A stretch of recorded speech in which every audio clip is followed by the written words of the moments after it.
नाही, आयुक्तांच्या उत्तराची काय वाट आम्ही बघणार नाही. काय आयुक्त किंवा तिथे समोर बसलेले जे अधिकारी ते शासनाचे प्रतिनिधी आहेत.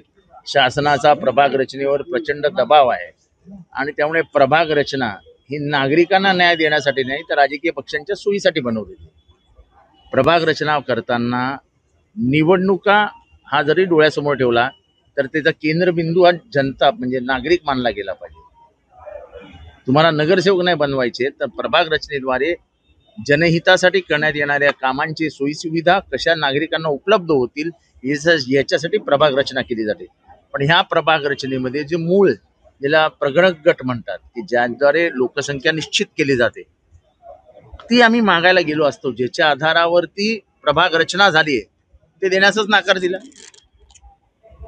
जर ते प्रगणक गट जर समजले नाही तर कसं काय होणार. दुसरी गोष्ट, ठाणे शहरामध्ये वॉर्ड बनवताना एक अधिनियमामध्ये सूट देण्यात आलेली की तुम्ही 10% अधिक किंवा 10% जास्त म्हणजे 100 जर तुम्ही पकडलं तर तुम्ही 90चा एक नगरसेवक करू शकता किंवा 110चा एक नगरसेवक करू शकता. पण ह्याच्यामध्ये मी हे पत्र दिलेलं आहे, ह्याच्यामध्ये आपल्या लक्षात येईल की ठाणे शहरामध्ये बनवत असताना सगळीकडे 90% जवळपास नगरसेवक आणून ठेवले म्हणजे लोकसंख्या. आणि तेच कळव्याच्या पुढे गेलं की जिथे साधारण इथल्या सत्ताधाऱ्यांच्या विरोधात मतदान होतं तिथे मात्र 110% पार नियम मोडून 111% सुद्धा लोकसंख्या धरलेली. त्यामुळे ह्या पूर्ण प्रक्रिया ही राजकीय सूडबुद्धीनी राजकीय अभिनिवेशाने बनवण्यात आलेली आहे. जो कॉमन न्याय धरला जातो की निवडणुका या फ्री फेअर ट्रान्सपरंट झाल्या पाहिजेत हा कुठेही प्रभाग रचनेत दिसत नाही. ही प्रभाग रचना ही वोट चोरीपेक्षा भयंकर आहे. ही नगरसेवक चोरी करण्यासाठी म्हणून केलेली प्रभाग रचना आहे. आधीच नगरसेवक चोरण्याचे प्रकार किती चालू आहेत ठाण्यामध्ये आपल्याला माहितीच आहे, यात काही वेगळं सांगायला नको. पण आता मात्र प्रशासनाला निवडणूक आयोगाला हाताशी धरून प्रभाग रचनेच्या माध्यमातून आपली राजकीय सोय करण्यासाठी म्हणून ही प्रभाग रचना केलेली आहे असं आज सगळ्या राजकीय पक्षांच्या प्रमुख लोकांनी सांगितलेलं आहे. आमचा या पूर्ण प्रभाग रचनेलाच आक्षेप आहे. तसंच प्रभाग रचना जाहीर झाली, आक्षेप मागवले, त्या दिवसात होते गणपती. लोकांनी आक्षेप कधी घ्यायचे म्हणजे लोक गावाला गेली होती ती काल परवा लोक गावावरनं आलेली आहेत तर आक्षेप घेण्यासाठी अभ्यास करावा लागतो. जर तुम्ही वॉर्ड बनवला कसा हीच माहिती द्यायला तयार नाही तर मग आक्षेप कशावर घ्यायचे. त्याच्यामुळे आम्ही असोत म्हणजे राष्ट्रवादी काँग्रेस पक्ष, शरद पवार गट, शिवसेना असोत, मनसे असोत, काँग्रेस आहेत, सगळे प्रमुख राजकीय पक्षांनी भूमिका घेतलेली आहे की ठाण्यातली प्रभाग रचना ही एका राजकीय पक्षाच्या नेतृत्वाने प्रशासनाला हाताशी धरून केलेली प्रभाग रचना आहे आणि त्याच्यावरती आमचा सगळ्यांचा आक्षेप आहे. कारण का ठाणेकरांच्या हिताच्या विरोधात. सर, संजय शेट्टी देखील या संपूर्ण बैठकीला होते. आपण विश्वास व्यक्त केला संजय शेट्टींना संपूर्ण ठाणे मानले. असं मी संजय शेट्टींना साधा प्रश्न विचारला की येऊर गावाला, येऊर डोंगरावर आहे, कोकणीपाडा म्हणजे टिकुजिनी वाडीचा भाग जोडण्यात आलेला आहे. येऊर आणि टिकुजिनी वाडीवरनं जाणार कसे 4 डोंगर चढून? म्हणजे त्यांना माहिती आहे कोकणीपाडा कुठे हे पण संजय शेट्टींना माहिती आहे आणि येऊर गाव कुठे ते पण त्यांना माहिती आहे. कसं जाणार? कोलशेत गाव एक गाव त्याचे 2 तुकडे. कोळीवाडा, ठाण्यातला कोळीवाडा एक गाव 2 तुकडे. सिद्धार्थनगर मागासवर्गीय वार्ड त्याच्या मागासवर्गीयांमध्ये 2 तुकडे.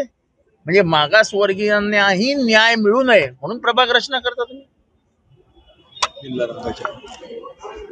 प्रभाग रचना करत असताना सामाजिक समतोल साधला गेला पाहिजे हा एक संविधानाने दिलेला नियम आहे.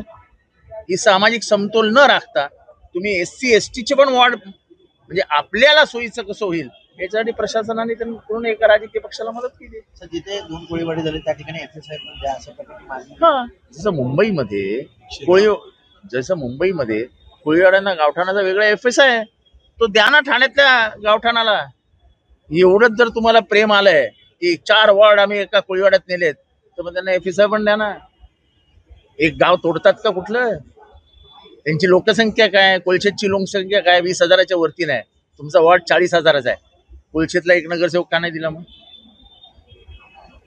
हे फक्त राजकीय सोयीसाठी आणि इतर पक्षांच्या वरती राजकीय सूड उगवण्यासाठी म्हणून केलेली प्रभाग रचना आहे. नाही, आता मी निवेदन तुमच्या हातातच देतोय. या निवडणुकीमध्ये गणित दिलेलं आहे की कुठल्या गणिताने तुम्ही चुकलेले आहेत, एका वॉर्डात किती, सगळं जे जे निवडणूक लोकसंख्येचे निकष जे आहेत ते दिलेले आहेत. त्याच्यात वॉर्ड दिलेले आहेत की काही वॉर्डमध्ये 111% वॉर्ड झालेला आहे, काही ठिकाणी 89% वॉर्ड. 89% वॉर्ड बनूच शकत नाही, तो कायद्यानेच परमिसिबल नाही. 111% वॉर्ड बनूच शकत नाही, तो कायद्याने परमिसिबल नाही. म्हणजे कायद्याने परमिसिबल नाही ते ठाणे महानगरपालिका करतं. आपण या संदर्भात जर ही हरकती तुमच्या त्या नोंदवल्या त्या जर मान्य केल्या गेल्या नाहीत आणि वॉर्ड पुन्हा आहे ते भेटून दिले तर तुमची भूमिका काय असेल? आमचा आजही न्यायदेवतेवर विश्वास आहे, भारतीय न्यायव्यवस्थेवर विश्वास आहे. आम्ही न्यायाला जायचं. जनतेची लढाई आहे. एक तर ठाण्यात पाणी नाही, रस्त्याचं वाटोळं झालेलं आहे, कचरा कुठे जात नाहीये, वाहतूक कोंडी निर्माण झाली आहेत. आणि या वॉर्ड रचनेनंतर तर वाटोळं होणार आहे. कारण का जर समतानगरमध्ये गटर करायचं असेल तर एकाला जावं लागेल वागळे स्टेट प्रभाग समितीत, दुसऱ्याला जावं लागेल लोकमान्य नगर प्रभाग समितीत आणि तिसऱ्या जावं लागेल वर्तक नगरमध्ये. म्हणजे एका समतानगरच्या नागरिकाने किती वार्डात जायचं, किती प्रभागांमध्ये फिरायचं. त्यामुळे कायद्याने जो शब्द वापरलाय व्यवहार आणि संलग्नता हे दोन्ही शब्द गाळून ही प्रभाग रचना करण्यात आलेली आहे. ओके.